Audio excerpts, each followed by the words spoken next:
자, 반갑습니다. 오늘은 올해 지난주 금요일에 시험을 봤었죠. 실제로는 학교에서 보지 못하고 이제 집에서 보긴 했었지만 아마 여러분들 다 시간 정해놓고 정확하게 풀었을 거라고 생각을 합니다.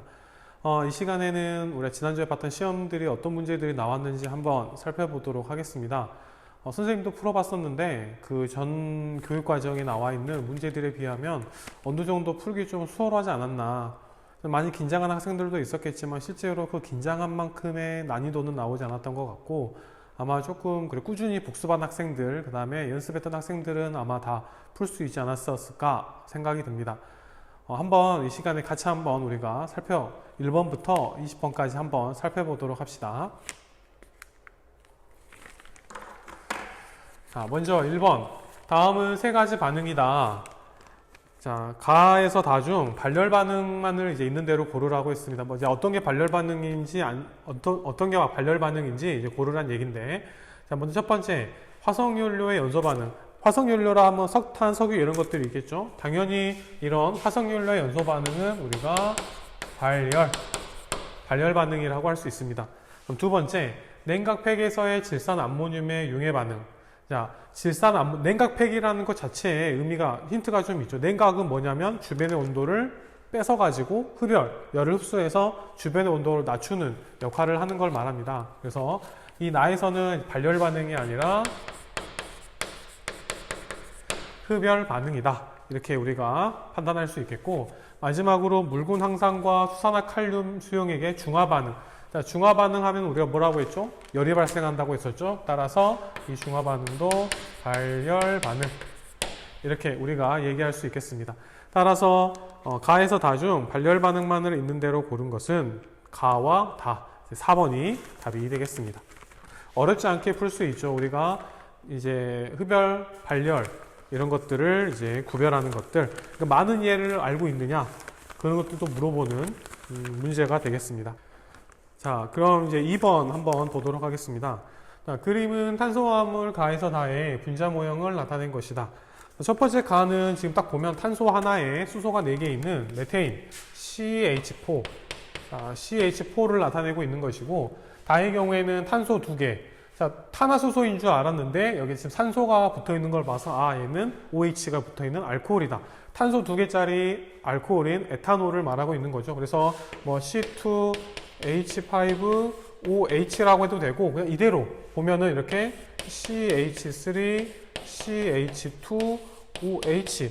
자, 같습니다. 어차피 같은 거기 때문에 크게 상관은 없고, 그 다음에 여기 있는 것들 보면 CH3에 COOH. 카르복시기가 있는 걸 봐서 얘는 아세트산이구나. 이렇게 알 수 있겠죠. 그래서 CH3COOH 이렇게 써봅니다. 자, 문제에서 물어보는 게 뭐냐. 가에서 다에 대한 옳은 설명만을 보기에서 있는 대로 고른 것은, 자, 가는 액화 천연가스의 주 성분이다. 액화 천연가스 LNG라고 했습니다. 자, 선생님이 이제 화원 설명을 할 때 LNG하고 LPG의 차이를 얘기를 했었고, LNG는 어떻게 얻으며 또 LPG는 어떻게 얻는지에 대해서 간략하게 설명을 했었는데, 자, LNG는 Liquefied Natural Gas 해가지고 액화 천연가스를 말하고 있는 거죠. 액화 천연가스는 직접 땅에서 뽑아 쓰는 거고, 이놈의 주성분 기체는 CH4가 되겠습니다. CH4. 그죠? 그 다음에 LPG는 Liquefied Petroleum Gas에서 액화 석유가스죠.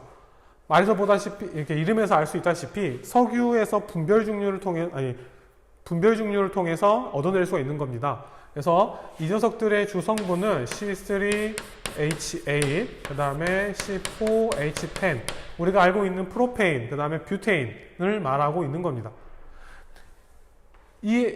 여기서 LPG, 즉 석유에서 분별 중류에서 얘네들을 얻어낼 수 있는데, 석유를 분별 중류에서 이 CH4를 얻어낼 수 있을까요? 없을까요? 얻어낼 수 없습니다. 얘는 무조건 땅에서 직접 캐야 되고, 얘네들은 석유에서 분별 중류, 또 다른 정제 작업을 통해서 얻을 수 있는 것들입니다. 따라서 보면은 액화 천연가스의 주 성분 기체가 가이다. 맞는 답이고, 다의 수용액은 산성이다. 아세트산, 우리가 알다시피 산성 수용액이죠. 그 다음에 탄소 원자수분의 수소 원자수는 나가 가장 크다. 자, 탄소수하고 수소수를 한번 비교해 봅시다. 여긴 탄소수가 하나, 여기는 4개. 그래서 1분의 4. 여기는 탄소수가 2개, 수소가 6개. 자, 2분의 6. 여기는 탄소가 2개, 수소가 4개. 그래서 2분의 4. 누가 제일 큰가요? 가가 제일 크죠. 그래서 기억과 니은 3번을 답으로 하면 되겠습니다. 그 다음 3번입니다. 다음은 젓갈색의 NO2 기체로부터 무색의 N2O4 기체가 생성되는 반응의 화학 반응식과 이와 관련된 실험을 나타낸 것입니다. 자, 보면 가장 이제 일반적인 화학 평형 실험이 되겠는데, 자, NO2하고 N2O4, 즉 여기 반응식에 나와 있듯이 NO2 기체와 이 N2O4 기체가 서로 이렇게 왔다 갔다 하면서 이제 화학 평형, 결국에는 오랜 시간이 지나게 되면 서로 양이 일정해지면서 화학 평형에 도달하게 되는데, 그런데 이놈의 색깔이 젓갈색이에요. 이놈의 색깔이 우리 눈으로 봤을 때 젓갈색. 이 녀석의, 여기가 2가 되겠네요. 이 녀석의 색깔은 무색입니다. 무색. 그럼 이렇게 생각을 한번 해볼까요? 만약에 이 NO2가 N2O4보다 양이 많아지면 무슨 색이 될까요? 좀 더 진한 젓갈색이 되겠고, 만약에 NO2보다 N2O4의 양이 더 많아지게 되면 좀 연해지겠죠, 색깔이. 화학평형이 왼쪽이나 오른쪽으로 이동했을 때 각각 이게 각각 어떤 색으로 이동하게 되는가, 어떤 색으로 변하게 되는가를 통해서 화학평형도 이동할 수 있다라는 것을 알 수 있게 됩니다. 보면은 여기 이렇게 나와 있고 실험 과정 및 결과를 살펴봤더니 플라스크에 NO2를 넣고 마개를 막아 놓았더니, 두 개를 같이 넣은 게 아니라 플라스크에 얘만 넣었다는 거예요. NO2만 넣었더니 시간이 지남에 따라 기체의 색이 옅어졌다. 왜요? 이게 점점 이 반응, 즉 정반응적으로 계속 진행되다 보니까 젓갈색을 띠고 있는 NO2의 양이 조금씩 줄어들고 NO2 무색인 N2O4의 양이 점점 늘어났기 때문에 색깔이 연해졌고, T초 이후에는 색이 변하지 않았다. 아까 선생님이 색이 변하지 않는 이유가 뭐라고 했죠? 즉 화학평형에 도달했다라고 볼 수 있는 거죠. 그래서 여기 변하지 않고, 자, 색이 변하지 않는 이유, 우리가 바로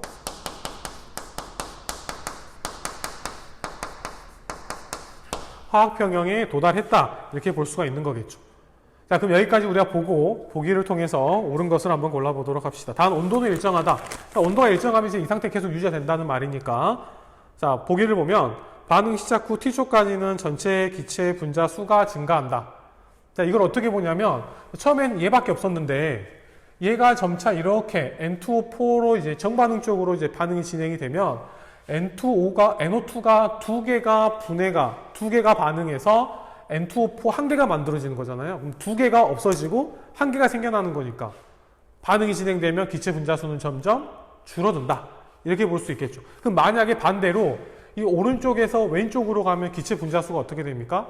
증가하겠죠. 하나가 쪼개져서 뭐 NO2가 된다, 이렇게 볼 수 있을 테니까.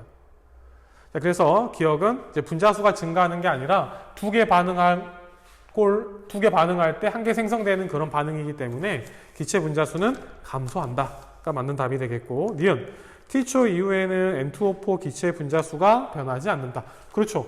이게 화학평형에 도달하게 되면 이놈과 이놈의 양은 변하지 않습니다. 반응을 아예 안 하는 건 아니지만 이 정반응과 역반응이 속도가 일정하다 보니까, 정반응의 속도를 V1, 역반응의 속도를 V2라고 했을 때 V1과 V2의 속도가 같아지면 어때요?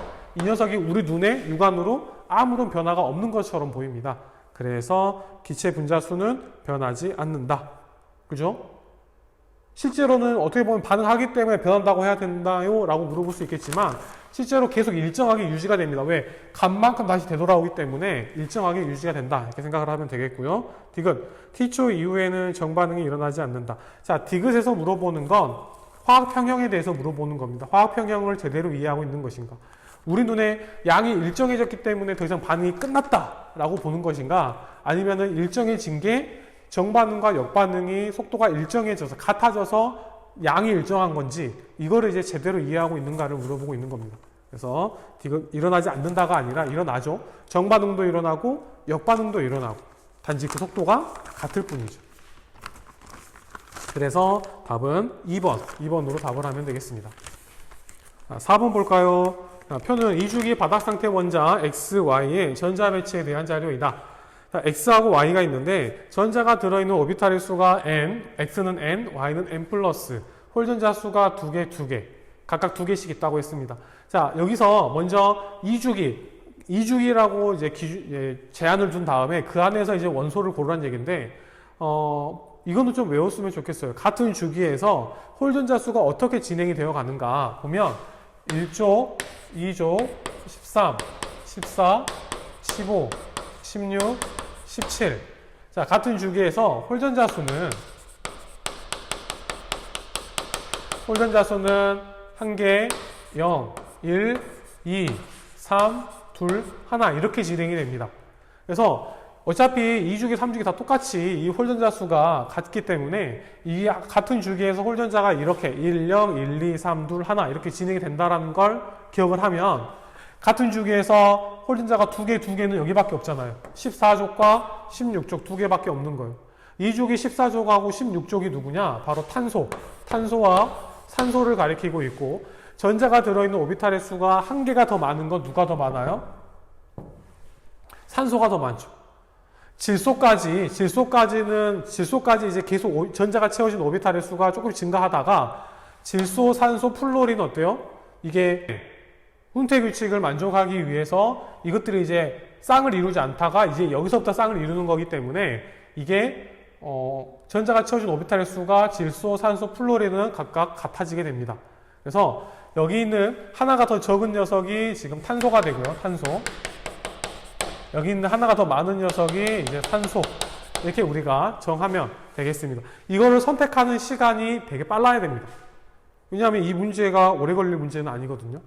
자, 그래서 바닥 상태 원자 Y의 전자 배치, 산소의 전자 배치로 옳은 것을 쭉 골라보면 4번에 있는 걸 우리가 확인을 할 수가 있습니다. 자, 5번 보겠습니다. 다음은 이온 반지름에 대한 세 학생의 대화이다. 학생, 옳은 것, 제시한 내용이 옳은 학생만을 있는 대로 골라보자 했는데, 나트륨, 학생 A는 나트륨 이온의 반지름은 나트륨 원자의 반지름보다 작다. 우리가 금속과 비금속의 원자 반지름과 이온 반지름의 크기를 비교했었죠. 보면은 금속의 경우에는 원자 반지름과 이온 반지름이 있으며 누가 더 크죠? 그렇죠. 원자 반지름이 더 크죠. 반면에 비금속의 경우에는 원자 반지름과 이온 반지름 비교했을 때 이온 반지름이 더 크다라는 걸 우리가 알 수가 있습니다. 근데 나트륨은 금속이니까 누가 더 크냐면 원자 반지름이 더 크다. 따라서 A 학생은 맞는 말. 그 다음에 두 번째 B 학생, 플로리나 이온의 반지름은 플로린의 원자 반지름보다 작다. 자, 플로린은 비금속이니까 비금속은 이온 반지름이 더 크죠. 그래서 이온 반지름이 원자 반지름보다 더 커야 됩니다. 그래서 B는 틀린 말이 되겠고, 이온 반지름은 나트륨 이온이 플로리나 이온보다 크다고 했습니다. 자, 나트륨 이온과 플로리나 이온은 우리가 등전자 이온이라고 합니다. 등전자 이온이 되는 그 원소들이 뭐가 있냐면 2주기 비금속, 그 다음에 3주기 금속, 이 두 가지가 이온이 됐을 때 그 전자수가 같아지는 거죠. 그래서 등전자가 되겠고, 마찬가지로 뭐 3주기 비금속, 그 다음에 4주기 금속 이렇게 볼 수 있겠습니다. 보면은 여기가 이제 3주기 금속이고 2주기 비금속이잖아요. 그럼 둘 다 똑같이 얘네들은 전자 배치가 누구와 전자 배치가 똑같냐면 네온의 전자 배치와 같습니다. 네온. 그러면 전자가 같은 상황에서 이 등전자일 때의 반지름은 누가 결정하느냐? 바로 원자 번호가 결정하죠. 원자 번호가 클수록 더 이온 반지름이 작아진다. 그래서 누가 더 크냐면 이렇게 플로린이 나트륨 이온보다 더 작게 됩니다. 따라서 이온 반지름은 나트륨 이온이 플로리나 이온보다 더 작다가 맞는 답이 되겠습니다.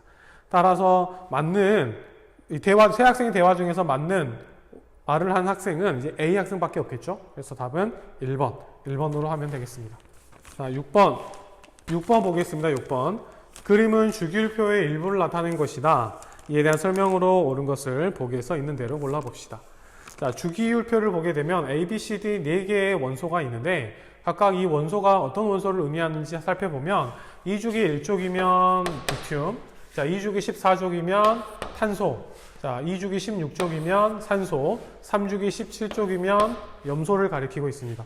자 이랬을 때 기억 AD는 이온 결합이다. A하고 D는 금속과 비금속이기 때문에 이온 결합을 하고, 니은 전기 음성도, 자 C와 B 같은 주기에서는 원자 번호가 증가할수록 전기 음성도가 더 크기 때문에 C가 B보다 전기 음성도가 더 크다 볼 수 있겠죠. 그 다음에 디귿 BD4에는 극성 공유 결합이 있다.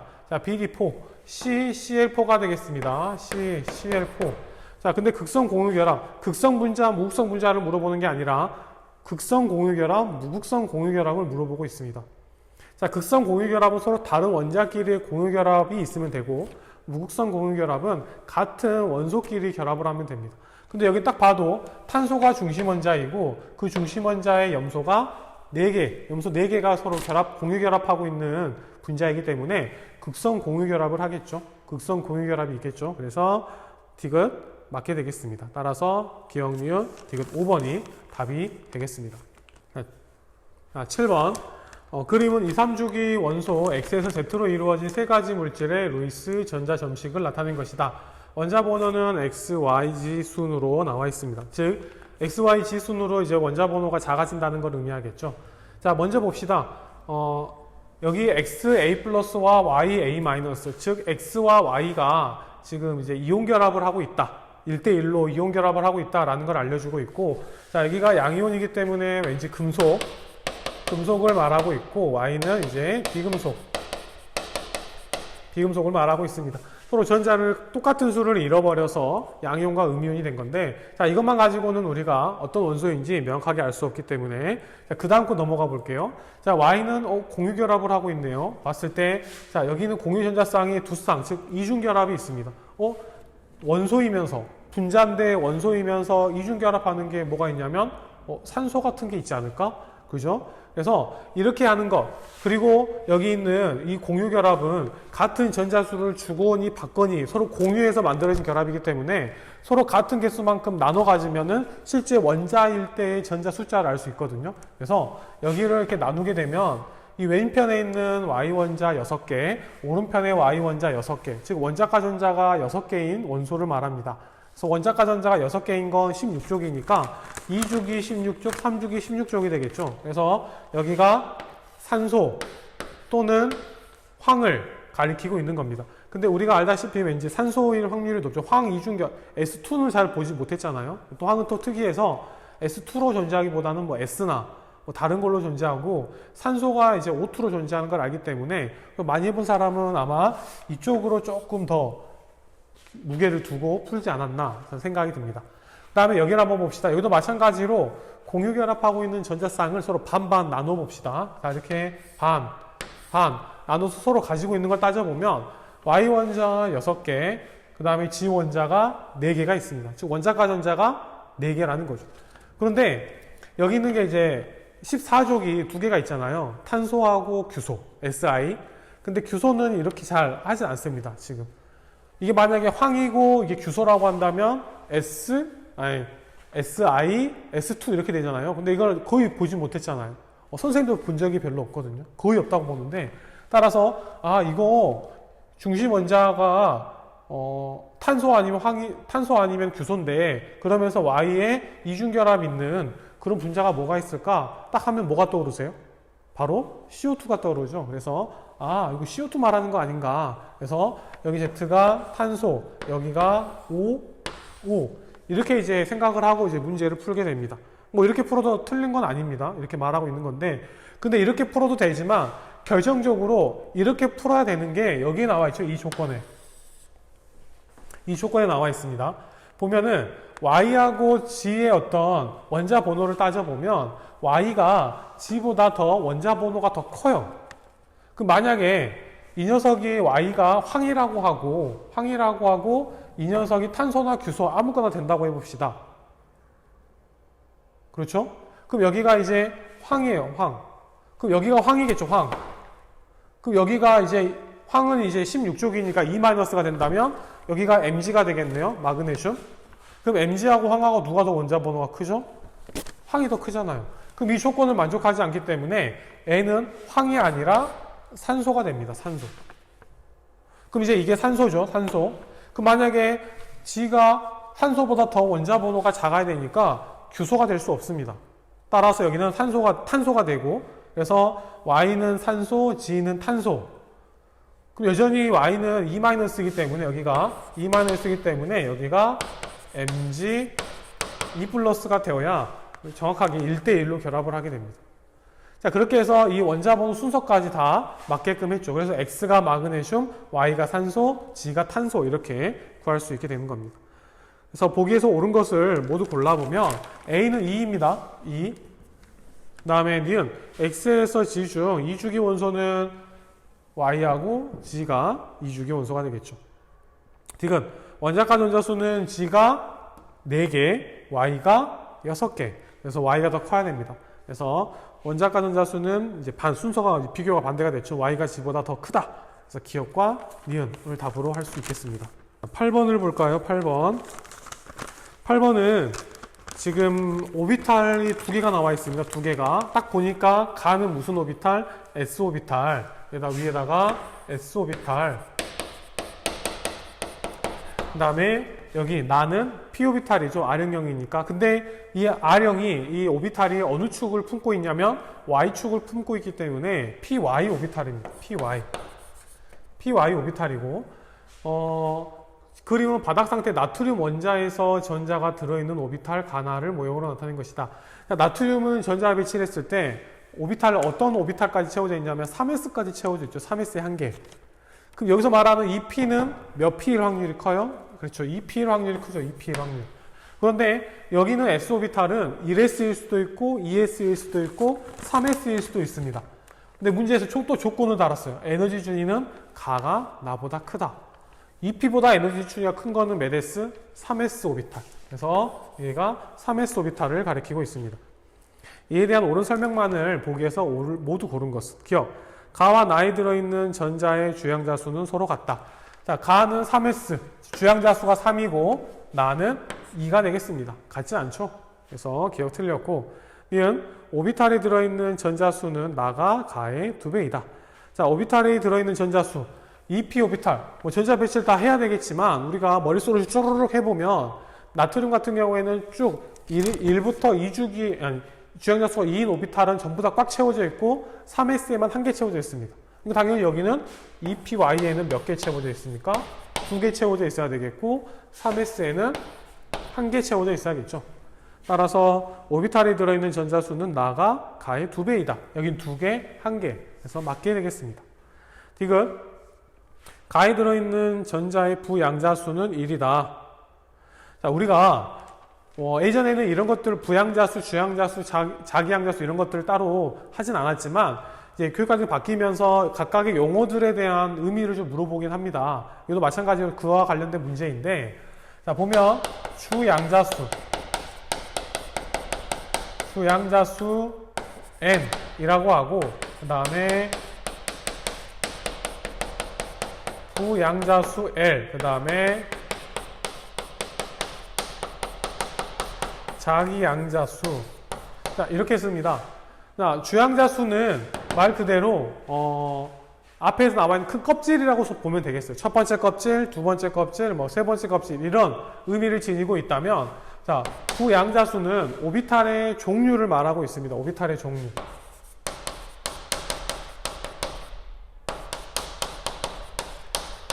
오비탈의 종류에 뭐가 있어요?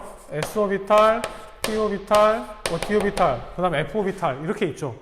근데 이것들을 각각 어떻게 나타내냐면 숫자로 나타내는 거예요. 숫자로 나타내게 되면 이 S오비탈이 제로가 되고 여기가 1, 2 이렇게 쭉 나가게 됩니다. 쭉. 그렇죠? 그렇다면 이 자기양자수는 뭘 간단하게 말하는 거냐면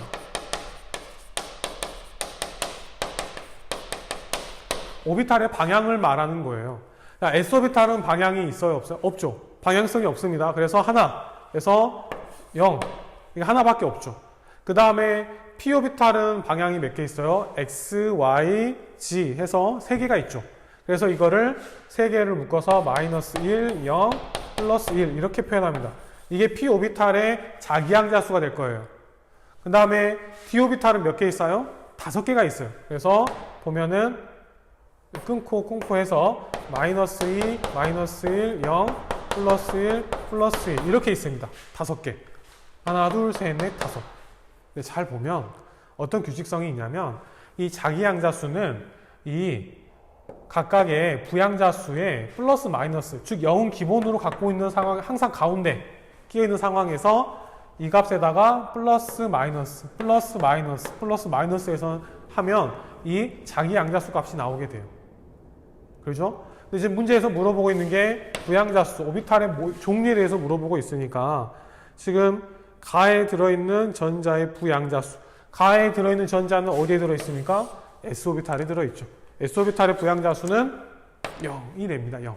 그래서 1이 아니라 0이니까 틀려서 2번이 답이 됩니다.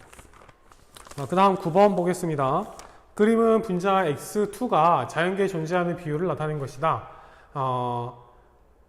질량수가 a인 x, 그 다음에 질량수가 a 플러스 2인 x의 원자량 각각 그 질량수와 같다 이렇게 말을 하고 있습니다. 자, 그랬을 때 전체를 이제 원 그래프로 나타내는데 전체 비율을 1이라고 봤을 때, 자, 보면은 질량이 a인 경우가 전체 몇이냐면 4분의 1 정도. 그래서 xa가 존재 비율이 약 4분의 1 정도가 되겠고, 그 다음에 a 플러스 2x, 그 다음에 a 플러스 2x 또한 몇이 되냐면 4분의 1이 되죠. 4분의 1.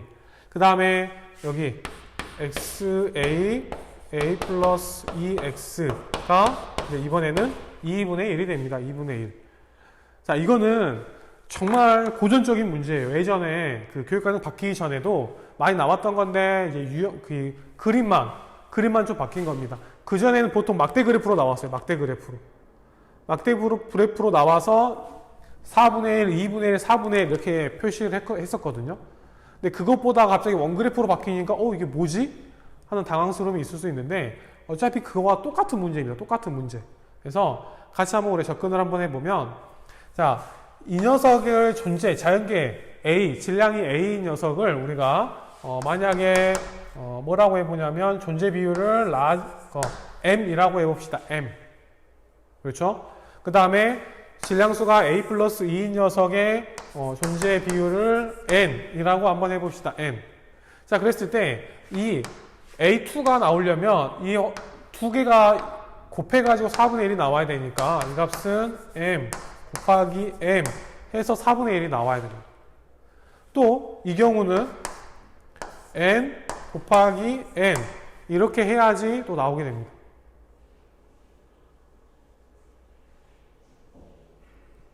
그럼 여기는 이제 어떻게 해야 될까요? 여기는 이거는 M이고 여기는 N이니까 어떻게 하면 돼요? 여기가 M 곱하기 N 이렇게 하면 되겠네요.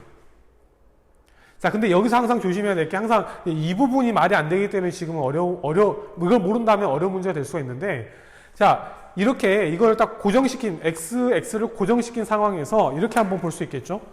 자, 이 앞에 있는 x가 질량이 a일 때랑 앞에 있는 x가 a 플러스 2일 때랑 같은 건지 다른 건지 봐야 돼요. 그러니까 보면 x a 플러스 2랑 a x 이 경우랑 이 경우가 서로 같은 문자라고 본다면 이 문제 풀기는 어렵고, 이게 서로 다르기 때문에 이거를 구해서 두 개를 이렇게 이걸 더하는 게 아니죠. 이렇게 이걸 더하는 게 아니라 이 값과 이 값의 확률을 더해야 된다라고 하면 이제 여기서 말이 되게 됩니다. 왜냐하면 이거를 어떻게 우리가 인지를 해야 되냐면 이거 그냥 이게 뒤집으면 얘가 되는 거 아닌가요? 왜 뒤집어야 됩니까? 여기서 어떻게 하냐면 x 첫 번째 왼쪽에 x 오른쪽에 x가 있는데 왼쪽 x가 a 질량이 a일 때랑 왼쪽 x가 a 플러스 2일 때는 다른 거예요. 왜냐하면 동위원소이기 때문에. 똑같은 원소인데 중성자 즉 질량수가 다른 거잖아요. 그래서 성질도 다르고 다르게 보는 거죠. 질량이 다르기 때문에 존재하는 확률도 다르죠. 동위원소는 존재할 확률이 다르니까. 그래서 이거 두 개를 서로 이거 그냥 우리가 탄화수소 하듯이 뒤집으면 애가 나오니까 같은 거 아닌가요? 이놈이나 이놈이나. 그렇지 않습니다. 여기에서는 앞에 있는 x를 우리가 a라고 한다면 이 앞에 x가 a 플러스 2가 나오면 서로 확률이 달라질 수가 있어요. 그래서 이 경우랑을 서로 그 5어 개념이 되다 보니까 이게 두 개 확률을 구해서 더해줘야 됩니다. 그럼 이거 확률이 아까 이게 m 곱해서 4분의 1이니까 이 하나당 얼마가 되죠? 2분의 1. 이거 하나당 2분의 1이 되지 않습니까? 그러면 이거 두 개를 곱하더라도 몇이 돼요? 4분의 1이 돼요. 4분의 1. 그러면 이 값의 확률이 2분의 1이 아니라 몇이냐? 실제로는 4분의 1이 되는 거고 또 이 녀석의 확률이 또 몇이 되냐면 4분의 1이 되기 때문에 이 두 개를 합한 값이 2분의 1이 되는 겁니다. 2분의 1이. 그래서 여기가 4분의 1이 아니라 2분의 1의 값이 되는 거죠. 2분의 1. 그래서 여기 보는 것처럼 4분의 1, 4분의 1, 2분의 1 나오게 됩니다. 결국에는 각각 질량이 A 녀석의 x는 2분의 1, A 플러스 2의 x도 2분의 1로 우리가 구할 수 있어야 됩니다. 이렇게. 그래서 존재 비율은 각각 반반 50%, 50%라고 놓고 문제를 풀면 되겠습니다. 자, 기억과 니은은 뭐 우리가 기본적으로 알고 있는가라는 거죠. 동위원소는 전자수가 같죠. 그 다음에 중성자수는 당연히 질량수가 큰 쪽이 많겠고, 자, 평균 원자량은 이제 여기 존재 비율을 곱해서 나온 값이기 때문에 구해보면, 자, A 곱하기 2분의 1 더하기 A 플러스 2 곱하기 2분의 1 이렇게 하는 거죠. 그래서 여기가 2분의 A 더하기 2분의 A 더하기 1 하면 A 플러스 1이 나오게 됩니다. 뭐 아니면 그냥 서로 A하고 A 플러스 2인데 반반이니까 딱 중간이겠네. 그래서 A 플러스 1 해도 상관없고요. 자, 그렇게 해서 답은 이제 니은과 디귿이 되겠습니다. 답은 4번이 되겠고요. 자, 그림은 NaCl에서 이온사의 거리에 따른 에너지를 나타낸 것이다. 보면 우리가 알다시피 이온이 형성된 상황에서 이온의 거리가 점점 가까워지게 되면 반발력과 인력이 커지면서 이게 지금 그 결합 에너지가 점점 전체적으로 감소하게 되는데, 이게 인력에 의해서 에너지가 감소하고 반발력에 의해서 에너지가 증가하는데 점점 가까워짐에 따라서 감소하다가 이 지점에서 올라가죠. 증가하죠. 그 이유는 뭐냐면 이 거리가 됐을 때, R이라고 하는 이 거리가 됐을 때 양이온과 음이온이 결합할 수 있는 가장 안정적인 상태가 된다는 거죠. 이 R이라는 거리가 됐을 때. 그래서 이때 바로 뭐가 형성이 되느냐? 이온 결합이 형성이 되게 되는 겁니다. 이온 결합이. 자, 그리고 여기를 이제 이온 결합이 형성되는 이 지점을 기준으로 했을 때, 자, 인력과 반발력. 인력은 에너지를 낮추는 역할을 하고 반발력은 에너지를 높이는 역할을 해요. 근데 거리가 가까워짐에 따라서 에너지 점점 작다. 뭐 이렇게 이온 사이 거리가 멀어지면 어차피 힘이 약해지는 거기 때문에 중요하진 않고, 가까워졌을 때 점점 에너지가 작아진다라는 말은 인력이 반발력보다 크다.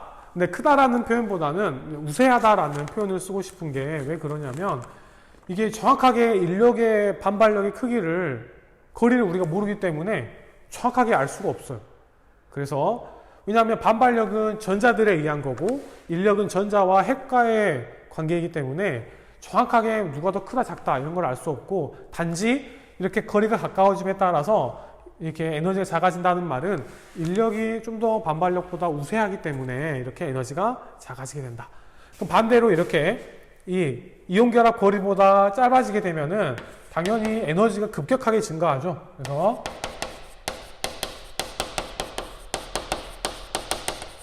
반발력이 인력보다 더 우세하다 이렇게 얘기를 할 수가 있는 겁니다. 그 다음에 이 그래프 뭐 보기 보면서 다시 한번 설명을 해보면, 기억, NaCl에서 이온 결합을 형성할 때 이온 사이의 거리는 R이다. 그렇죠.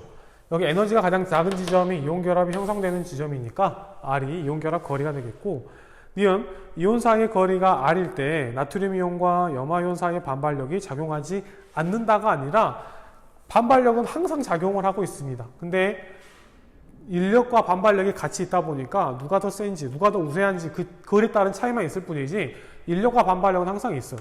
그럼 여기 이쪽 부분에서는 인력이 없나요? 그러진 않죠. 여기도 인력이 있고 반발력이 있고 반발력이 있습니다. 근데 단지 거리에 따라서 어떤 힘이 더 우세한지는 차이가 있기 때문에 그것만 우리가 기억을 하면 되겠습니다. 디귿 KCl에서 이온 결합을 형성할 때 이온사의 거리는 R보다 작다. 자, 아까 여기는 지금 NaCl 형성, 이온 결합 에너지를 나타내고 있는 거고, 문제에서는 KCl을 나타내고 있어요. KCl. 자, 그랬을 때 이온사의 거리가 R이라고 했었는데, 자, 선생님이 이제 기억이 가물가물하긴 하지만 이온결합 거리를 좀 우리가 정확하게 우리가 문제에서 제시가 되지 않으면 어떻게 유추해 볼 수 있느냐? 이온결합하는 물질이라면 양이온과 음이온이 있잖아요. 이온결합 거리가 양이온과 음이온이 거의 딱 맞닿아 있는다고 가정을 한 상황에서 이온결합 거리는 양이온 반지름 더하기 음이온 반지름이 됩니다. 그래서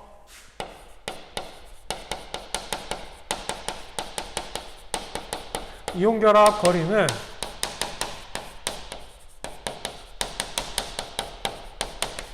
양이온 반지름 더하기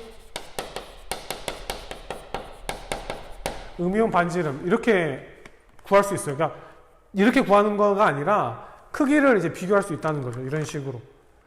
그래서 이것도 마찬가지로 여기에 이온 결합 거리는 Na 플러스 더하기 R, Cl 마이너스가 이온 결합 거리라면 여기에서의 거리는 K 플러스 더하기 R, Cl 마이너스 이렇게 되겠습니다.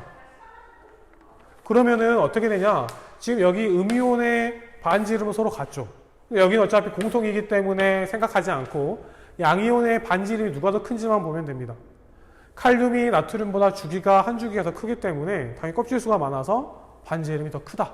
따라서 누가 더 이온 결합 거리가 더 길다? KCl이 NaCl보다 더 크다, 길다 라고 볼 수가 있는 거죠. 자, 그렇게 해서 디귿은 틀렸습니다. R보다 작다가 아니라 KCl이 NaCl보다 크다가 해야 맞는 답이 되겠죠. 그래서 답은 1번으로 답을 할 수 있겠습니다. 이거를 이제 영상으로 따로 찍는 이유는 이걸 계속 이제 문제풀이를 해봤더니 지금 이렇게 10번까지 풀었는데 절반 풀었잖아요. 절반 풀었는데 이미 1시간이 지나요. 1시간. 결국엔 이거를 다 풀어보려면 2시간이 걸리더라고요. 2시간. 그러니까 100분 가까이 걸리게 되는데 이게 막 이것저것 설명하다 보니까 길어지게 되는데 그러다 보면 진도가 너무 늦어지더라고요. 그래서 수업 시간에 풀기는 조금 어려운 것 같고 이거를 그래도 지금이 이제 이렇게 온라인 수업을 하고 영상 동영 수업 촬영을 할 수 있는 상황이다 보니까 어차피 할 거면 좀 그래도 시중에 뭐 다 있겠지만 그래도 이건 해야 되지 않을까, 해줘야 되지 않을까라는 생각을 해서 좀 찍게 되었습니다. 이게 뭐 부족한 것도 있고 괜찮은 것도 있고 하겠지만은 좀 여러분들이 듣고 다시 한번 알아가는 그런 시간이 됐으면 좋겠고, 다시 이제 원래 처음 시작할 때 얘기를 했어야 됐지만 선생님이 풀어본 소감은 수능은 절대 이렇게 쉽게 나오진 않습니다. 이거는 쉬운 편이에요. 보면 1번부터 16번까지는 거의 막힘없이 쭈르륵 풀어지고, 뭐 수능도 그럴 수 있겠지만 17, 18, 19 아니면 18, 19, 20, 17, 18, 19, 20 이 네 문제, 세 문제가 등급을 결정하는 가장 유력한 후보들이 될 텐데 그 뒤에 있는 문제들도 풀어보면 알겠지만 그렇게 막 엄청 어렵거나 막 힘들어하거나 그러진 않았던 것 같아요. 그래서 교육과정 바뀌고 처음 이렇게 하는 거라서 그런지 몰라도 문제가 조금 쉽습니다. 기존에 기출이 없고 참고해야 될 사항이 없다 보니까 조금 문제가 쉬울 수 있어요. 3월달, 4월달. 그러다가 이제 6월달 되면은 이제 평가원에서 이제 내겠죠. 그럼 7월달, 10월달부터는 이제 우리가 그 기준이 생겼기 때문에 그 기준에 따라서 아마 출제될 확률이 높다고 생각합니다. 그래서 너무 3월달, 4월달 모의고사에 일희일비하지 말고 우리가 조금 눈여겨보고 좀 힘을 쏟아야 될 시험이라고 한다면 아마 6월, 9월이지 않을까 싶습니다. 우리가 지금 3월달, 4월달 이렇게 어떻게 보면 집에서 학습을 하고 있는데 이 학습하는 시간 정말 중요합니다. 특히 3학년 같은 경우에 전무후무할 수도 있어요. 이런 온라인 계약을 해서 학교에서 온라인으로 수업을 듣고 자기가 스스로 공부를 해야 된다는 게 전무후무할 수 있는데 그렇다고 해서 이제 올해 대입을 입시를 안 하는 건 아니잖아요. 그런다고 해서 우린 너무 불리해 라고 해서 그냥 한탄만 하고 있을 것도 아니고 주어진 환경을 어느 정도 잘 적응하고 또 극복해가지고 그렇게 또 노력을 한다면 아마 올해는 얼마나 진짜 그럴 것 같아요. 노력을 많이 한 사람이 성공을 많이 할 것 같아요. 상황이 이렇다 보니까. 그래서 좀 여러분들이 특히 우리 서강고 학생들이 정말 많은 노력, 집중과 선택을 잘 해서 수능에 좋은 결과 있기를 바랍니다. 11번 보겠습니다. 다음은 원자 A에서 C에 대한 자료이다. A에서 C는 각각 나트륨, 마그네슘, 알루미늄 중 하나이다. 자, 보기를 보면 첫 번째 이온화 에너지분의 두 번째 이온화 에너지는 A가 가장 크다 이렇게 얘기가 되어 있는데 이 값은 딱 보면 두 번째 이온화 에너지가 큰 게 크겠구나 라고 생각을 해야 됩니다. 보통 이제 순차적 이온화 에너지는 이제 차수가 증가할수록 증가하는데 차수가 증가할 때 급격하게 증가하는 구간이 있죠. 어떤 경우죠? 전자를 떼어낼 때 껍질이 바뀌는 구간이죠. 그러니까 여기 밑에 게 원자가 전자, 마지막 전자가 되겠고 이제 위쪽에 있는 분자가 그 안쪽에 있는 껍질에 있는 전자를 떼어낼 때 이 값이 가장 크게 됩니다. 즉 결과적으로 첫 번째 이온화 에너지분의 두 번째 이온화 에너지 값이 큰 원자는 당연히 일족 원소를 가리키고 있는 겁니다. 그래서 A가 가장 크다고 했기 때문에 A는 누가 되냐면 여기서 일족이 누구죠? 나트륨이죠. 그래서 A는 우선 우리가 나트륨이라고 말을 할 수 있겠죠. 그 다음에 원자가 전자가 느끼는 유핵전하는 B가 C보다 크다. 자, 이 두 가지 보기는 정말 전형적인 엄청 쉬운 겁니다. 뭐 이상하게 꼬지도 않았고 복잡하게 하지도 않고 가장 단순하게 물어본 건데 얘네들은 지금 같은 주기예요. 같은 주기. 같은 주기에서 유핵전하는 뭐 다른 거 생각할 거 없이 원자번호 증가하면 무조건 증가합니다. 전자빛이 상관없이.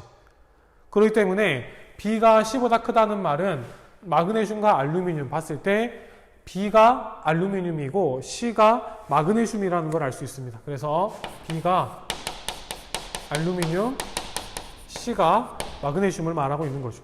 그럼 답은 당연히 금방 구할 수 있겠죠. 기억, 원자가 전자 수는 B가 가장 크겠고 니은, 원자 반지름 누가 클까요?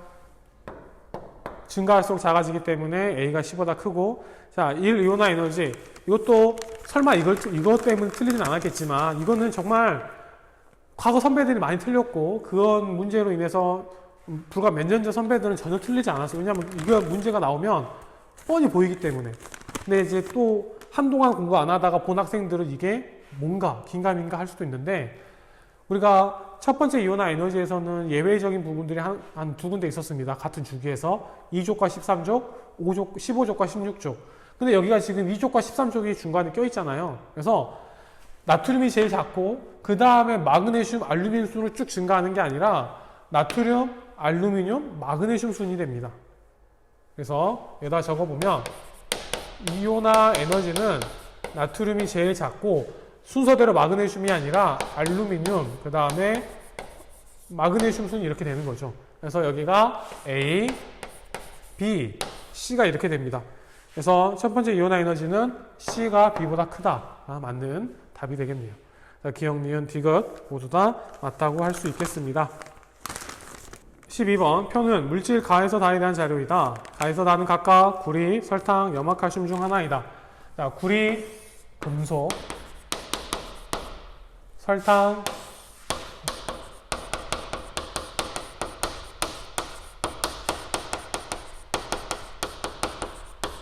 염화칼슘,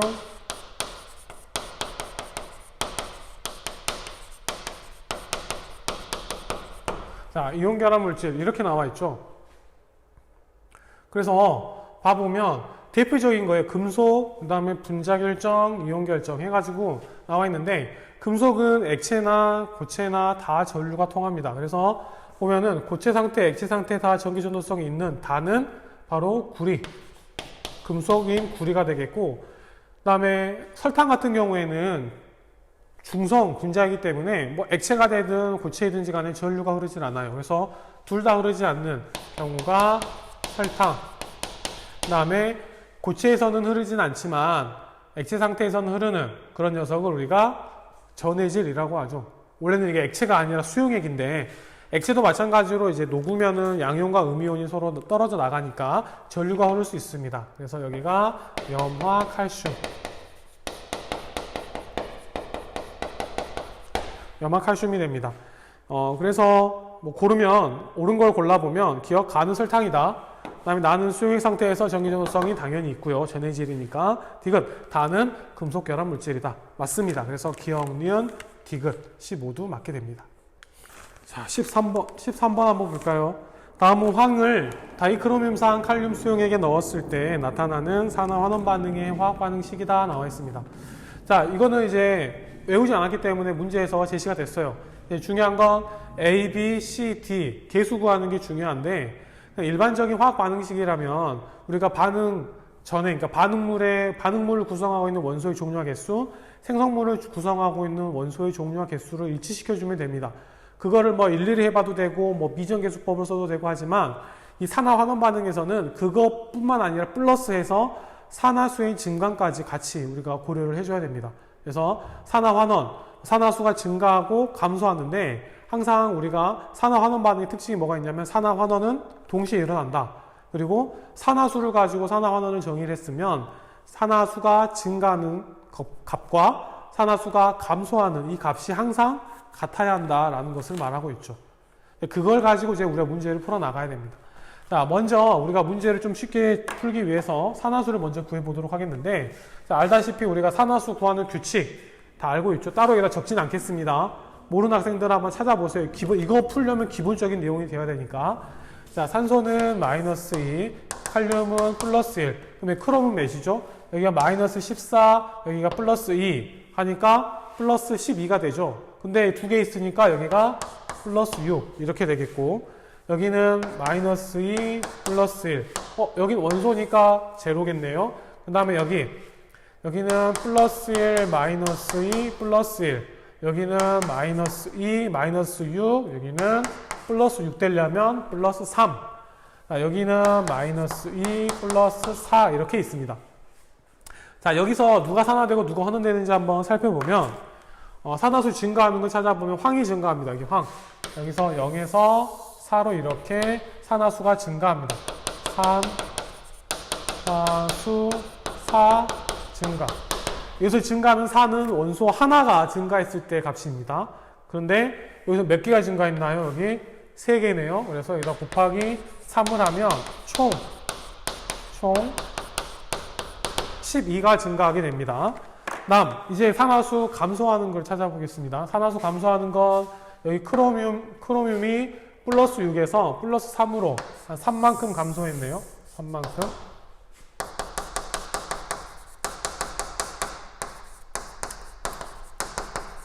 산화수 3 감소. 3 감소인데 몇 개냐면, 우선 기본적으로 2개가 되어 있죠. 2개. 여기 하나의 이제 물질에 기본 2개가 있으니까. 근데 여기가 지금 D하고 A가 있는데 이게 몇인지 잘 모르겠어요. 근데 이게 여기가 산화수가 12가 증가했기 때문에 여기서 산화수가 총 몇이 감소해야 되냐면 12가 감소해야 됩니다. 감소. 그럼 여기 값에 여기에 어떤 값이 들어가야 될까요? 2가 들어가야겠죠. 2. 그래서 2. 그래서 여기는 이 값이 2가 되고 여기 있는 이 값도 2가 되어야 됩니다. 2. 이제 그런 다음에 나머지 이제 개수를 이제 개수 맞춰주는 걸로 우리가 구해주면 되는 거죠. 보면 칼륨의 경우에는 여기가 몇 개냐면 2개니까 총 4개니까 여기에 몇 개가 되냐면 4 이렇게 되겠죠. 그 다음에 물 같은 경우에는 수소를 가지고 해볼까요? 수소가 여기밖에 없으니까 여기 수소가 몇 개냐면 총 4개. 여기는 이미 2개가 있는 상황에서 되기 때문에 B는 2가 되겠습니다. 따라서 A, B, C, D의 값이 2, 2, 4, 2 이렇게 나오게 됩니다. 그러면 기억, 황해산화수는 0에서 플러스 4, 황해산화수는 0에서 플러스 4로 증가했다. 니은 A 더하기 B 더하기 C 더하기 D 2 더하기 2 더하기 4 더하기 2는 몇인가요? 10이죠, 10. 맞나요? 그죠? 그래서 16이 아니라 10이 되겠습니다. 다음에 다이크로뮴산 칼륨은 환원제이다. 자, 산화제, 환원제. 산화제는 뭐죠? 산화제는 산화시키는 물질. 환원제는 환원시키는 물질이니까. 그래서 환원제는 환원시키고 나는 산화가 되어야 됩니다. 그래서 산화되고 환원시키는 거니까 이 녀석 누가? 황이 환원제. 그럼 다이크로뮴산은 뭐가 되나요? 칼륨은 환원되고 산화시켰기 때문에 산화제가 되겠죠. 산화제. 그래서 답은 기억 1번이 답이 되겠습니다. 다음 14번 봅시다. 표는 분자한 가에서 다에 대한 자료이다. X에서 Z는 이주기 원소이고 가에서 다는 중심 원자는 옥텟 규칙을 만족을 한다. 봅시다. 이주기 원소래요. 이주기 원소이면서 공유결합하는 것 같으니까 이주기 원소이면서 공유결합하는 게 기본적으로 탄소, 질소, 산소, 플루오렌 이런 네 가지가 있겠죠. 자, 이 녀석들은 우리가 어떻게 조합했을 때 대충 아는 녀석들이니까 한번 살펴봅시다. 수소 있고 XY 있고 전체 원자 수가 3개래요. 수소가 1개 있단 말은 수소 1개, X 1개, Y 1개 있다는 얘기예요. 그러니까 분자식이 H, X, Y라는 얘기가 되겠고 나의 경우에는 H하고 Y로 구성이 되어 있는데 전체 원자 수가 4개이면서 수소 원자가 3개래요. 그러면은 YH3 이렇게 할 수 있겠고 HG인데 전체 원자 수가 3개, 수소가 2개래요. 그러면 H2G 이거는 이제 GH2 해도 상관없습니다. 이거는 그냥 감으로 하는 거기 때문에 자, 그랬을 때 X하고 Y가 어떻게 되고 그 다음에 Y하고 G가 어떻게 되겠는가 보면 Y 이거 4개 중에서 어떤 게 Y 될 것 같아요? 이거 될 것 같죠? 질소.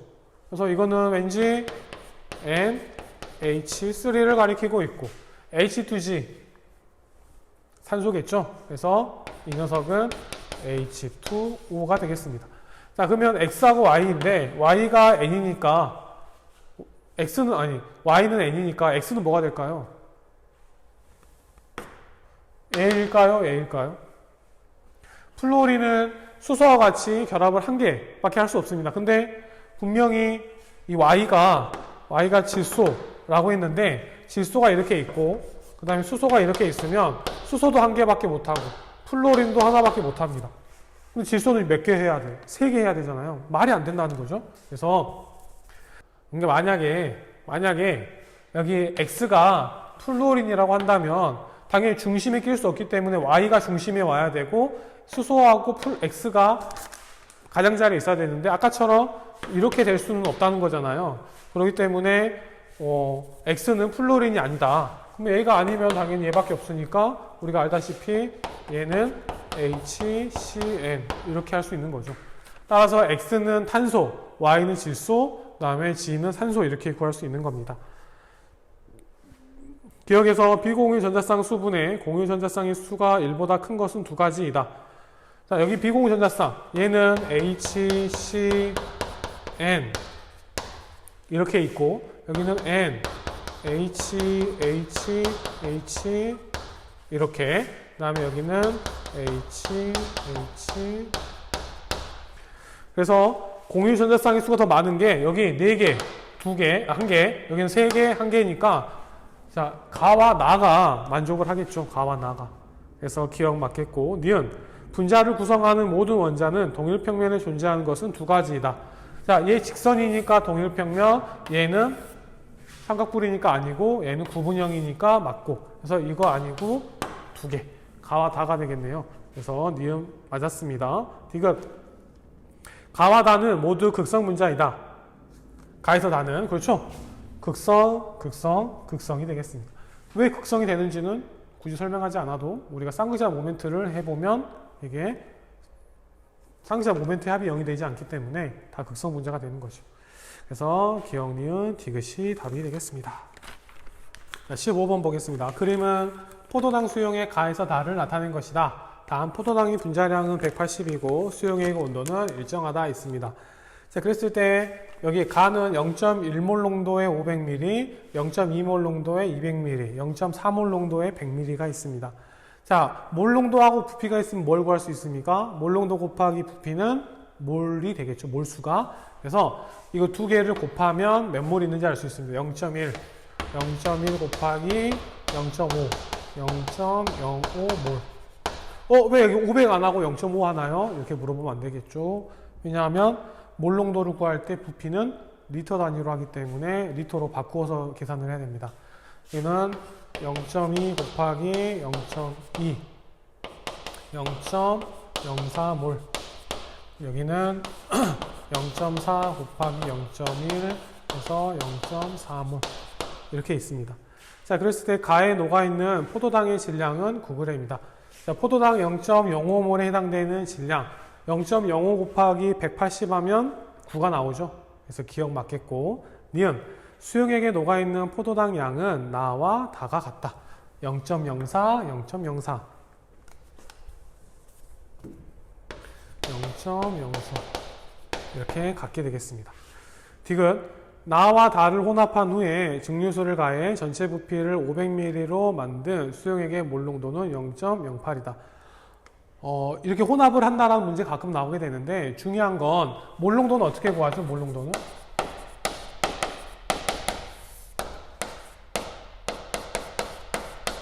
몰 농도는 용액의 부피분의 용질의 몰수를 구합니다. 자, 여기 당연히 부피가 되겠고요. 근데 우리가 여기서 이미 나와 다의 용질의 몰수를 구했어요. 어떻게 해요? 0.04, 0.04. 그러면은 용질의 몰수는 0.08이 되고요. 몇 미리로 만들었어요? 500ml로 만들었어요. 그럼 0.5로 만들었다는 얘기가 되겠죠. 그럼 어떻게 됩니까? 이걸 계산을 하면 0.16 몰 농도가 되겠죠. 이렇게.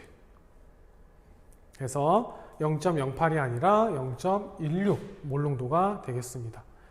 디귿까지 혼합하는 것도 어렵지 않아요. 왜냐하면 이 개념만 알고 있으면 이걸 혼합했어. 그럼 300이 되네. 그럼 300에다가 200을 더 넣어서 500이 됐네. 그런 거 하지 말고 최종적으로 500 만들었고 이거 0.04, 0.04 더했더니 0.08이다. 그럼 몰수 알고 있고 부피 알고 있으니까 그거 계산하면 바로 몰 농도가 나오게 되겠죠. 네, 그렇게 우리가 풀어나가면 되겠습니다. 16번입니다. 다음은 아세트산의 몰 농도를 구하기 위한 실험이다. 실험 과정을 살펴보면 아세트산 10ml에 삼각 플라스크를 넣고 페놀프탈레인 두세 방울을 떨어뜨린다. 자, 아세트산에 페놀프탈레인 떨어뜨리면 색깔 변화가 없겠죠. 산성이니까. 자, 0.1몰 농도 수산나트륨을 어디에 기억에 넣은 다음 꼭지를 열어 수용액을 약간 흘려보낸 후 꼭지를 닫고 눈금을 입는다. 자, 우선 이 적정을 할 때 표준용액과 미지용액이 있는데, 보통 표준용액을 어디다가 표준용액은 보통 플라스크나 닫는데, 지금 여기는 지금 이게 여기를 지금 삼각 플라스크에 넣었잖아요. 그럼 얘를 이제 적정을 한다는 거거든요. 부피가 얼마가 들어가는지를 읽는다는 건데, 넣어준 부피를 읽기 위해서는 뭐 스포이드도 있겠지만 가장 꼭지를 열어가지고 측정하는 거는 그 뷰렛밖에 없습니다. 뷰렛. 그래서 여기에 들어갈 실험 기구는 피펫이 아니라 뷰렛입니다. 뷰렛. 피펫은 뭐냐면 어떤 특정한 부피만큼 어떤 더 가하거나 옮기고자 할 때 사용하는 걸 피펫이라고 하고요. 그 다음에 피펫은 보통 꼭지를 열어서 하는 게 아니라 보통 스포이드처럼 눌러서 하거나 아니면 이제 입으로 빨거나 여러 가지 방법이 있는데, 꼭지를 열어서 이 부피를 적정하는 거. 그리고 피펫은 눈금이 없고 눈금이 딱 하나밖에 없습니다. 뭐 100이면 100, 200이면 200. 그래서 이와 같이 얼마를 집어넣었는지 절대 알 수 없어요. 피펫은. 피펫이 있더라도 그거는 정말 미세한 눈금, 이렇게 꼭지를 하질 않고 이렇게 눌러가지고 하는 그런 거기 때문에 여기가 이렇게 나와 꼭지를 열어가지고 이렇게 양을 적정한다는 것은 딱 뷰렛이라고 생각을 하면 되겠습니다. 그래서 눈금을 처음 읽었어요. 그랬더니 눈금이 몇이냐면 여기가 좀 색깔이 없었는데 여기거든요. 여기. 지금 여기가 몇이냐면 3이에요. 3. 지금 0에서 시작한 게 아니라 3에서 시작을 해가지고 적정을 시작을 합니다. 그래서 뷰렛의 꼭지를 열어가지고 계속 흘려보내요. 조금씩 가다가 붉은색이 사라지지 않는다. 그죠? 붉은색이 사라지지 않으면 꼭지를 닫고. 왜냐하면 이게 무색이었는데 NaOH를 떨어뜨리면 그 떨어뜨린 그 자리가 잠깐 붉게 변합니다. 그래서 흔들면 사라지고 또 떨어뜨리면 잠깐 붉게 변했다가 흔들면 사라지고. 조금 더 시간이 지나면 예전에는 떨어지자마자 붉은색이 사라졌었는데 좀 시간이 지나면 떨어졌는데 붉은색이 안 사라져요. 적정이 다 됐네 하고 흔들어 봤더니 사라집니다. 그럼 아직 적정이 안 된 거예요. 떨어지고 색깔이 변한 다음에 흔들어 봤을 때 그때도 색깔이 변하지 않으면 그때 이제 적정이 끝났다고 보면 되겠습니다. 그래서 붉은색이 사라지지 않으면 꼭지를 닫고 눈곱을 읽었더니 여기가 몇이냐면 23이에요. 23. 여기는 3에서 시작해서 23에서 끝났다는 말은 몇 미리가 들어갔단 말이죠. 여기가 20mm가 더 추가로 들어갔다는 겁니다. 그래서 적어보면 0.1몰 농도 NaOH 20ml를 넣었을 때 아세트산 10ml가 완벽하게 두 개가 완전히 반응했다. 이렇게 볼 수 있는 겁니다. 그러면 이제 이걸 가지고 이제 우리가 아세트산의 농도가 어떻게 되겠느냐 계산을 하면 되겠는데 하면 되겠죠. 그래서 보통 이렇게 하죠. MV는 N' 대 V' 이렇게 할 수 있습니다. 이게 산의 몰수, 산,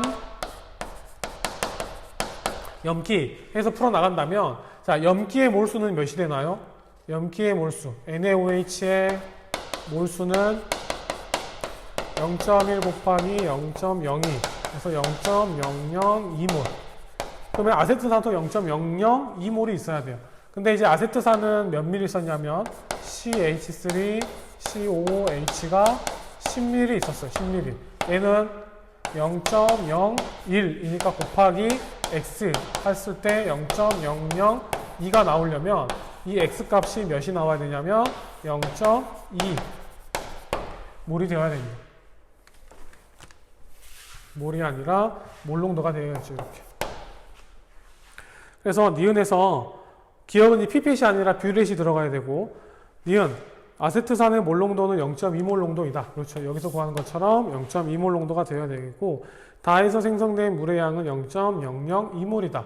그렇죠. 염기가 0.002몰이니까 여기도 0.002몰, 0.002몰 1대1로 반응해서 그만큼 반응한 만큼이 생성되기 때문에 맞다고 볼 수 있습니다. 그래서 니은과 디귿 5번이 답이 되겠습니다. 드디어 17번입니다. 자, 표는 T도시 일기압에서 원소 A와 B로 이루어진 기체 가와 나에 대한 자료이다. 자, T하고 일기압이라고 했으니까 T하고 P가 우선 일정하다. 온도 압력이 일정하다는 가정하에서 이제 문제를 풀어나가라는 얘기입니다. 자, 분자식이 AB, AB2, 즉 A와 B가 1대1, AB2는 1대2라는 거죠. 그 다음에 A의 질량, B의 질량 X, 여기는 3분의 8. 그 다음에 분자 한 개의 질량이 W1, W2, 여기는 기체 1g의 부피가 V1, V2가 되겠습니다.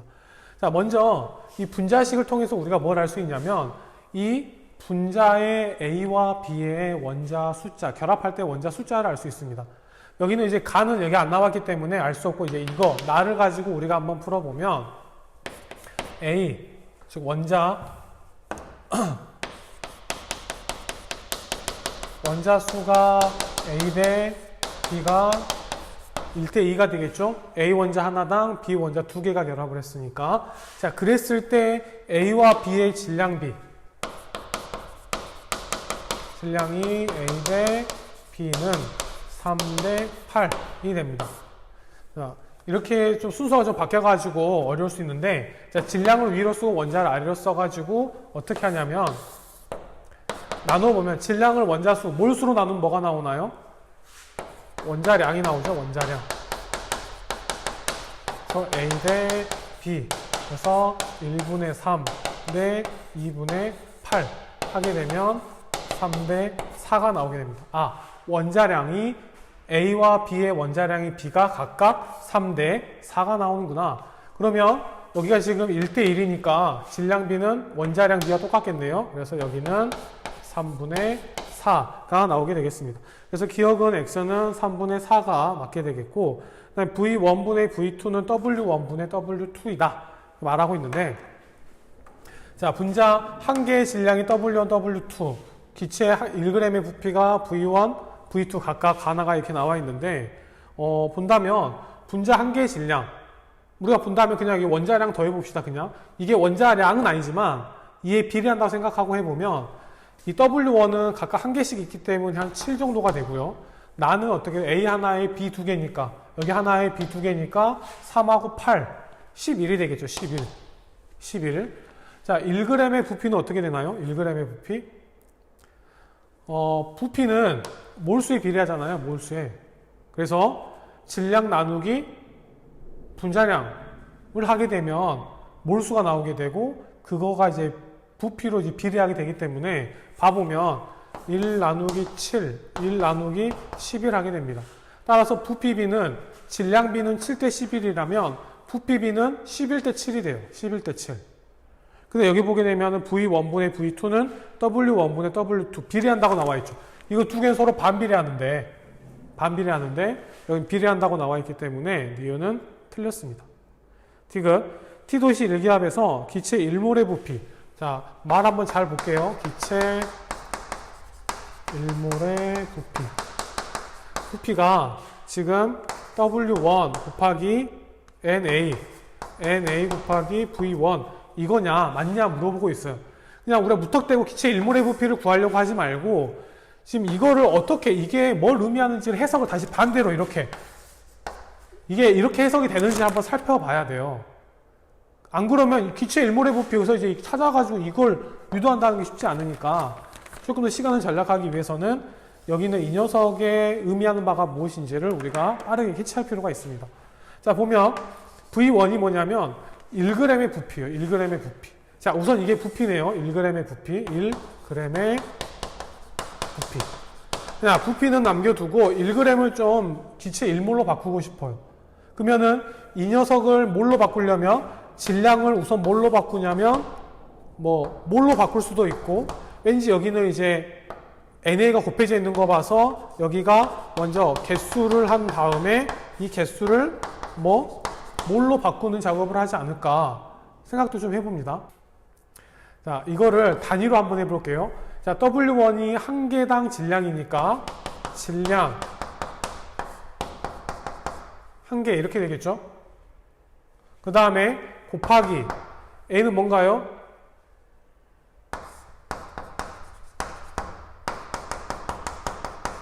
일몰의 개수가 되겠죠? 그렇죠. 그 다음에 여기는 저기 뒤에 있는 1g의 부피는 여기가 1g일 때 부피가 되는 겁니다. 부피가. 그렇죠. 자, 그러면 우선 이 값이 우선 W1이잖아요. W1. 자, 이 값이 NA가 되겠고 이 값이 자 V1이 되는데 각각 한번 우리가 정리를 해볼까요? 개수 없어지고 그 다음에 질량 없어지면 뭐가 남아요? 1몰당 부피가 나오죠. 그래서 기체 1몰의 부피가 이 세 개 값을 곱하면 단위가 다 사라지면서 몰분의 부피에서 1몰의 부피가 나오게 되는 겁니다. 이렇게 푸는 방법도 있고 아니면은 여기서 1몰의 부피를 이제 막 여러 가지로 조합을 해가지고 풀 수 있는데 이렇게 푸는 경우는 이제 단위를 가지고 각각 우리가 원하는 단위로 바꾸는 작업. 선생님이 예전에 단위에 대한 중요성을 이제 강조했었는데 이 부분에서 이렇게 사용될 수 있습니다. 단위를 가지고. 단위는 곱셈 나눗셈이 되거든요. 덧셈 뺄셈은 안 되더라도 곱셈 나눗셈은 되기 때문에 이렇게 해두면 같은 것끼리 약분이 돼가면 남는 게 있어요. 그럼 그거 가지고 또 풀어나갈 수 있는 겁니다. 어떤 다른 단위를 곱했을 때 새로운 단위가 나오게 되고 그게 의미하는 바가 무엇인가 이걸 아는 것도 정말 중요한 풀이 과정 중에 하나이기 때문에 이렇게 풀어나간다면 우리가 디귿이 어려울 것 같지만 실제로는 생각해보면 아주 간단하게 맞구나 이렇게 우리가 해결할 수 있는 겁니다. 그럼 18번 봅시다. 표는 25도씨에서 세 가지 수용액에 대한 자료이다. 가나 다가 있고 pH하고 부피가 나와 있습니다. 가에서 다에 대한 설명으로 옳은 것만 고르고 물의 이온화 상수 KW는 1 곱하기 10의 마이너스 14승이다.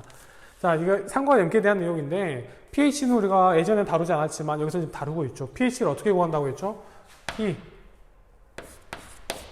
pH는 마이너스 로그 수소이온의 농도로 구한다고 했습니다. 자, 그렇다면 pH가 12라는 말은 여기 수소이온의 농도, 이거는 이제 몰 농도입니다. 몰 농도. 몰 농도로 구하는 거예요. 수소의 농도가 몇이 되는 거예요? 10의 마이너스 4승 몰 농도, 여기는 10의 마이너스 5승 몰 농도, 여기는 10의 마이너스 8승 몰 농도라고 하면 되겠죠. 그랬을 때 옳은 것을 골라보면 산성은 두 가지다. 가와 나. 얘는 pH 8이니까 산성이 아니겠죠. 니은 수용액 속의 H3O 플러스의 양은 가가 나의 10배이다. 자, 보게 되면 이게 지금 여기는 몰 농도인데 물어보는 건 몰수잖아요. 몰수. 그러면은 부피와 몰 농도를 곱해가지고 실제 H 플러스의 몰수를 구해야 됩니다. 몰수를. 그럼 두 개 곱하면 얼마 나오나요? 이게 지금 100ml니까 0.1이죠. 0.1. 여기가 0.1, 여기는 0.5. 0.1 곱하면 10의 마이너스 5승몰. 여기는 어떻게 됩니까? 5 곱하기 10의 마이너스 이렇게 되겠네요. 그럼 어찌됐든지 간에 앞에 숫자가 다르기 때문에 10배로 정의할 수는 없습니다. 그래서 니은 틀렸고요. 디귿 다 해서 여기에서 H 하이드로늄 이온의 농도분의 수산화이온의 농도의 값은 100이다. 야, 여기가 지금 수소이온이 10의 마이너스 8승이니까 KW는 보통 KW는 H 플러스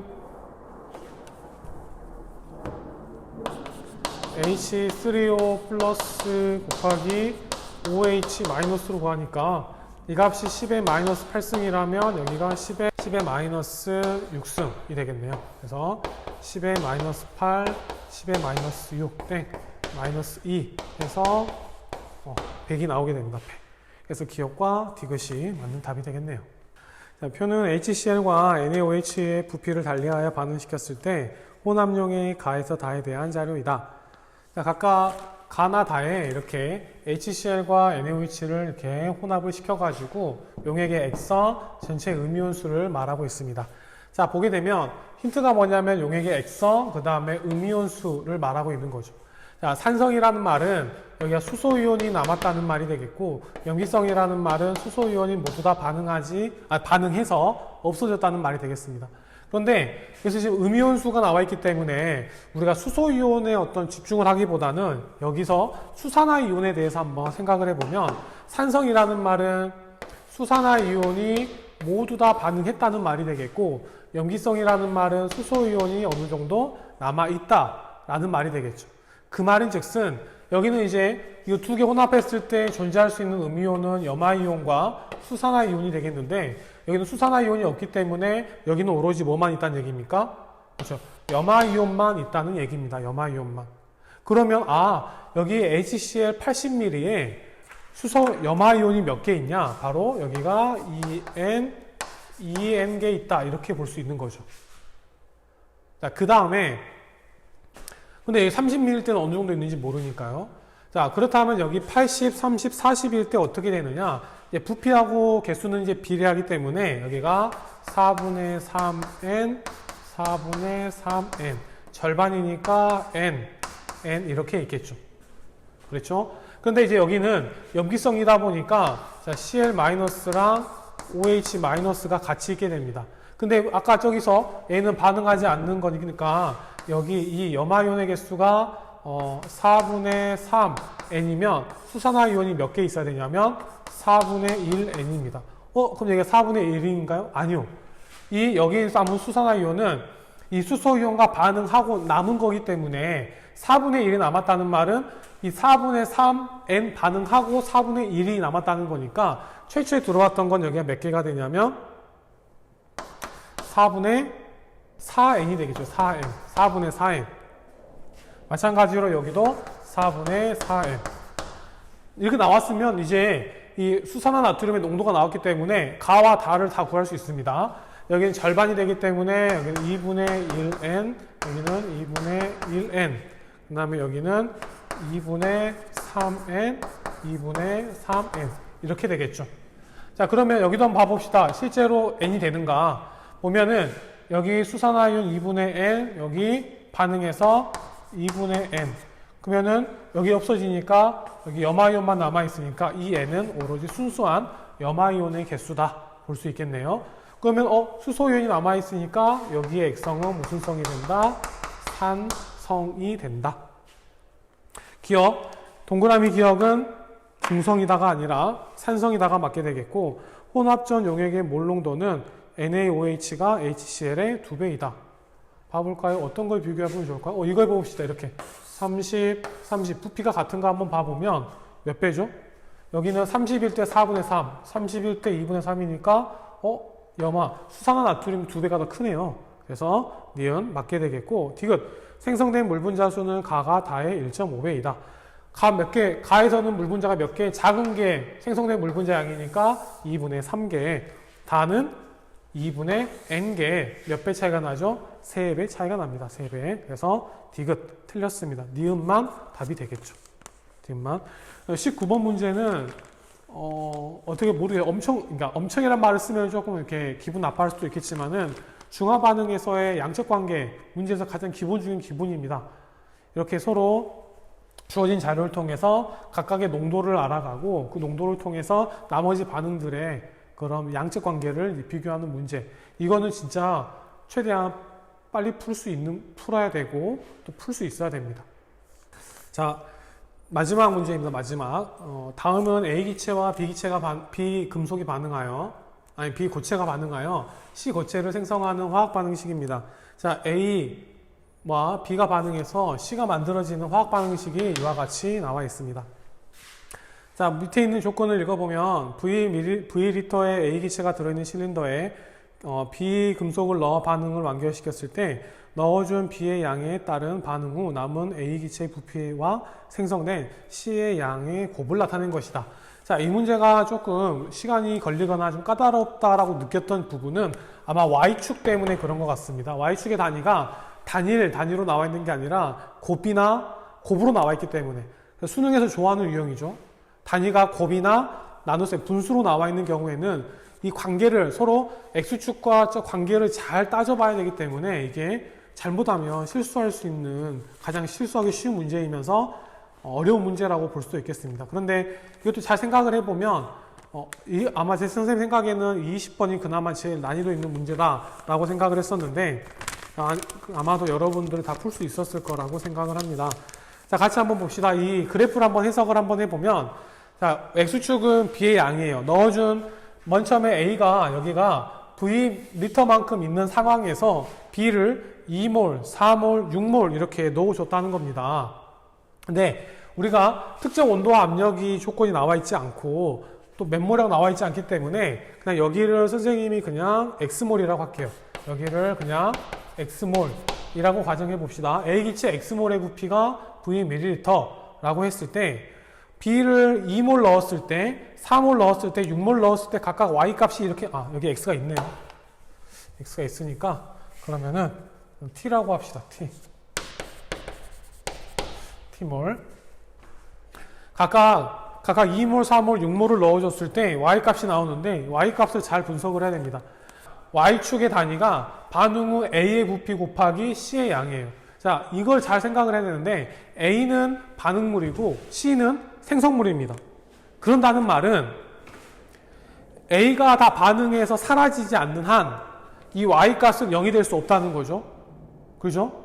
그리고 이 Y값이 0이 되는 경우는 두 가지가 있어요. 아까 방금 말했던 반응물 A가 다 반응해서 사라지는 경우와 C가 반응하지 않아서 아직 반응 전이어서 아직 생성물이 없는 경우, 이미 반응을 시작을 해버린 경우는 C는 무조건 0이 아닙니다. 0보다 무조건 크죠. 초과가 되죠. 반면에 A는 반응하기 전에 있었지만 A가 전부 다 반응을 하면 0이 됩니다. 따라서 반응이 완결된 경우는 뭐냐면 이 Y값이 0이 되는 경우죠. 근데 지금 여기 하나, 둘, 세 개 이렇게 있는데 지금 0이 되는 이 세 개 중에서 0이 되는 지점이 없다는 말은 아직 반응이 끝나지 않았다는 말이에요. A도 있고 C도 있다는 말이죠. 여기가 가장 높으니까 최고점, 왠지 뭔가 의미가 있는 것 같아. 그래서 여기가 반응이 끝난 지점, 이렇게 생각을 하면 안 되고, Y축에 있는 단위를 분석을 해봤더니, 이게 여기가 지금 0이 아니라는 말은 A도 남아있다는 말이고, 생성된 C도 있다는 얘기이기 때문에, 아직 A가 남아있다는 말은 반응을 안 했다는 얘기니까, 여기가 아직 반응이 끝나지 않는 단계예요. 그렇게 생각을 하고 문제를 접근을 해야 됩니다. 보통 일반적으로 이제 양측 관계 문제는 보통 반응이 완결되는 점을 알려주긴 하거든요. 그 중간에 끼거나. 근데 이건 특이하게도 이 주어진 자료가 전부 다 반응 완결 이전 단계를 가지고 이제 문제를 풀어 나가야 한다는 거죠. 자, 그러면 2몰, 어차피 여기 X가 구해야 되니까 X가 하고 C를 구해야 되니까 이 세 개 중에서 우리가 가장 먼저 활용을 해야 될 부분은 여기입니다. 값이 나와 있는 이 부분과 이 부분, 이 두 개를 가지고 우리가 문제를 접근을 해 나가야 돼요. 먼저 첫 번째, B가 2몰 들어왔을 때 한번 써봅시다. A 더하기 2B 반응해서 CC가 됐는데, 자, 여기가 A가 맨 처음에 몇 몰 있는지 몰라요. 그래서 여기를 T몰 하고 이제 B가 2몰이 들어왔어요. 당연히 반응 전이니까 C는 없겠죠. 자, 그런 다음에 이제 이게 다 반응하면 안 되겠죠. A가 다 반응하면 Y가 0이 돼버릴 테니까. 그래서 항상 B가 다 반응하는 걸로 적어야 됩니다. 그래서 마이너스 2, 마이너스 1, 여기는 플러스 C 해서 반응을 해보면 T 마이너스 1, 제로, 여기는 C가 이렇게 됩니다. C. 이게 1번, 2번이라고 한다면 여기 1번이 이렇게 되겠죠. 1번이. 그 다음에 2번을 한번 봅시다. 2번을 한번 보면 A 플러스 2, B 반응해서 CC. 자, 이번에도 마찬가지로 똑같이 T가 있는 상황에서 이번에는 6몰을 넣어준 겁니다. 원래는 이제 연속적으로 넣어준 거지만 1번 실험, 2번 실험 이제 따로 했다고 생각을 하고 접근을 하는 거죠. 그래서 여기가 6몰 넣어줍니다. 여전히 누가 다 반응하냐면 B가 다 반응해야 됩니다. 그래서 마이너스 6, 마이너스 3, 여기는 플러스 3C 이렇게 되겠죠. 그래서 계산을 해보면 여기가 제로, 여기는 T 마이너스 3, 여기는 3C 이렇게 됩니다. 자, 그랬을 때, 자, 이거 두 개를 한번 비교를 해보면, 자, 남은 부피 A 부피 곱하기 C죠. 그럼 여기 C가 있고, 이게 지금 몰이긴 하지만 몰은 부피에 비례하기 때문에 한번 봅시다.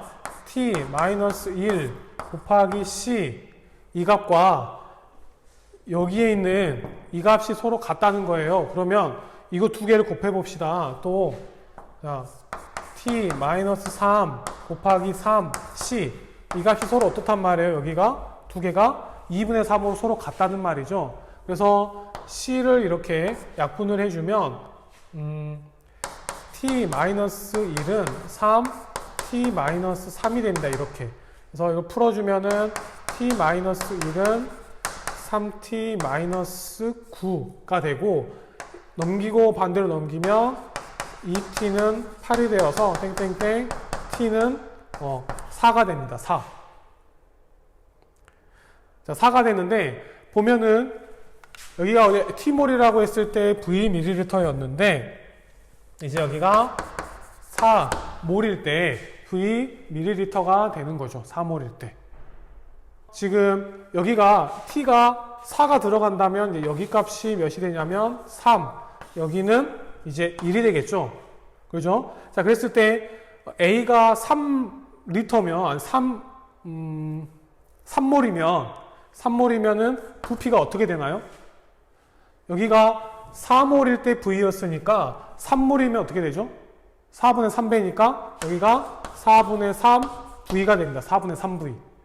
그리고 여기는 이 C값과 여기는 이 값을 곱해서 몇이 나와야 되냐면 2분의 3이 나와야 되니까 여기다가 4분의 3V 곱하기 C가 2분의 3V가 나와야 되니까 땡땡땡 C는 몇이 나오냐면 2가 나오겠죠. 2 이렇게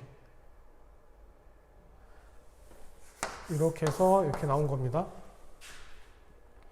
그래서 이제 화학 반응식도 완성이 됐고, 그걸 가지고 이제 문제를 우리가 풀어 나가 볼 텐데, 여기다 다시 한번 써볼게요. 이렇게. 여기다 이렇게. 색깔 바꿔서. 노란색이 별로 보이진 않네요. 자, 보면 A 더하기 2B 반응해서 2C가 됩니다. 이렇게. 그랬을 때, 3몰이니까, 이제 A가 4고, 이제 B가 4가 들어갔을 때, 자, 4가 들어갔을 때 어떻게 되겠느냐? 자, 여기가 마이너스 4, 마이너스 2, 플러스 4 하게 되면 하면은 2, 여기는 0, 여기는 4가 이렇게 됩니다. 자, 여기가 A가 2몰일 때 부피가 얼마가 되죠? 아까 4몰일 때 V였으니까 2분의 V가 되겠네요. 그 다음에 이 값이랑 4. 그러면 여기가 이제 2V가 나오게 됩니다. 2V. 따라서 땡땡땡 X는 2가 되고 C는 몇이 되죠? 2가 되죠. 따라서 X 곱하기 C는 몇이 되냐면 4가 됩니다. 4. 다음 몇 번이냐면 4번이네요. 4번. 이렇게 해서 우리가 다 풀어봤는데 아마 집에서 풀어서 좀 긴장이 덜 했을 수도 있고 좀 학교와 다른 환경이기 때문에 더 안 풀렸을 수도 있고 그럴 겁니다. 근데 이제 이거는 하나의 과정이고 또 이제 4월달 모의고사가 5월달에 있을 예정인데 그건 이제 학교에서 볼지 아니 이번처럼 또 시험지를 받아가지고 집에서 볼지는 잘 모르겠습니다만 어찌 됐든지 간에 중요한 건 이걸 풀어보고 시간을 재고 풀어보고 내가 왜 이걸 틀렸는지 그리고 내가 뭘 몰라서 틀렸는지에 대한 완벽한 분석이 있어야겠습니다. 오늘은 여기까지 하겠습니다. 수고하셨습니다.